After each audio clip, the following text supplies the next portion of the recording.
there, wig lover. This is Heather from CysterWigs.com, and today I'm bringing you a review of the Kimberly wig by Envy in the color lighter red, also known as light red, so we call it light red on our site. So I've already done a color spotlight of Cocoa, I believe, in this color. It's a beautiful red color, as long as you're expecting one that's got a lot of different variations of tone, like this one does. So this is basically just going to be about Kimberly. Kimberly is a 100% hand-tied lace front wig. The lace on Kimberly goes from ear tab to ear tab, and people sometimes say, well, why do they do that? You know, and I've even had people like write in complaining when they find out a wig's got lace from ear tab to ear tab. It's a nice feature, particularly if you're like me and you shave your head. If you shave your head and you don't have sideburns, this wig, if you put adhesive here, no stubble will show.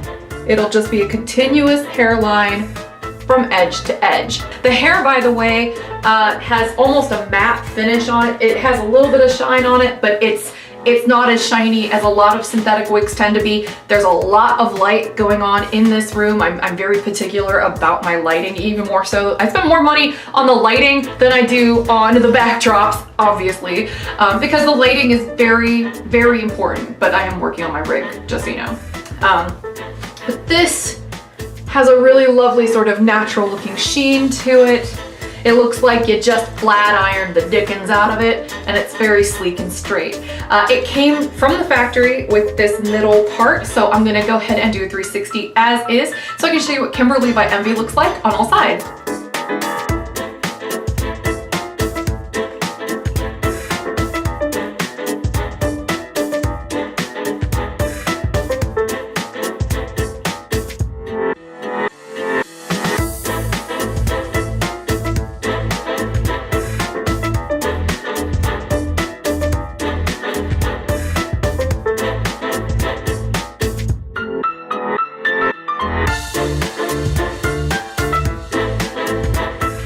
I know how they say for people who have longer faces that you shouldn't wear bobs, but this one feels to me like it was constructed specifically for oblong and rectangular face shapes. You may be like, why is she saying that? Because of where it hits. Like, I'm 5'8", so I have a pretty normal, like, sized head in terms of length, even though it's a little wider than average. But because of where these layers hit here, I almost feel like if my face was a little bit longer, this would be even more flattering on. Well, this Kimberly has great lace features. This is a really well done monofilament top. The lace front is very respectable. In fact, okay, check that out. It's even got like tiny little baby hairs in it. You know, and that's that sideburn area. Like I said, if you put a little bit of glue or tape here, you would have seamless coverage all the way around the front hairline. But yeah, I think this is really well done. She's got a lot of layering, so you can mess her up.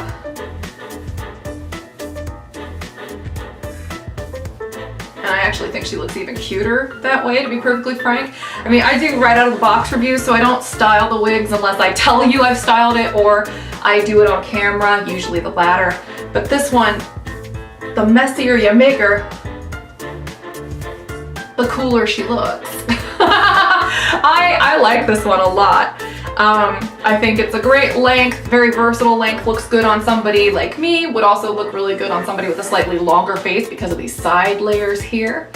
It reminds me a little bit, honestly, because of the way it's cut, it reminds me of like May by Noriko, just a little bit, which is another wig I really love. But if you don't like that rounded appearance that Noriko wigs have, then this one is a really nice upgrade. And it feels nice on, it feels ridiculously secure. I've got no adhesive on here at all. And I'm basically just head banging. And it's not going anywhere because it feels secure, it's not giving me a headache. This is a really pretty bob. I'm gonna go ahead and take Kimberly off now so I can show you the interior of the cap. One thing that I love about this wig And it's a shame that nobody really talks about it that much, but I love the fact that this is one of those rare wigs that has a seamless lace front monofilament top. It's the same piece, so I mean, there's no seam to have to hide or work around. It is completely seamless. So yes, sometimes I choose my words deliberately. But yeah, so when I said it was seamless earlier, that's what I was really referring to, is that it's just a perfect little monofilament lace front area. And then you get this area here where there's more lace. It's all hand tied all the way down to the ear tab. And the rest of this is hand tied too. Now that is the only area where I feel like the cap, you know, has some room for improvement, and that's just because there's so much space in between the grouped knots here in the back. But the beauty of where that little flaw is that all the hair kind of covers it up. And in fact, when I was shaking my head during the 360, could you even tell? Probably not. So, you know, it's worth mentioning, but it's definitely not a deal breaker. You know, if there's gonna be a problem with the wig, I'd much rather it be someplace where all the hair covers it up and you only notice it when you take the cap off. So it does not have an extended nape, so that's something to be aware of. It has a hook enclosure in the back. I would take a single stitch to any hook enclosure, just a single stitch back here, stitch it in place, done deal, no worries. Easy, easy, easy. So I think this one is not particularly stretchy, not really shocking considering that it's completely hand-tied. Monofilament features don't really stretch that well. I'm Heather, I'm from CysterWigs, CysterWigs.com. Thank you so much for watching my wig reviews. Hopefully you'll subscribe, share, all that good stuff. So until next time everybody, have a great night. Bye-bye.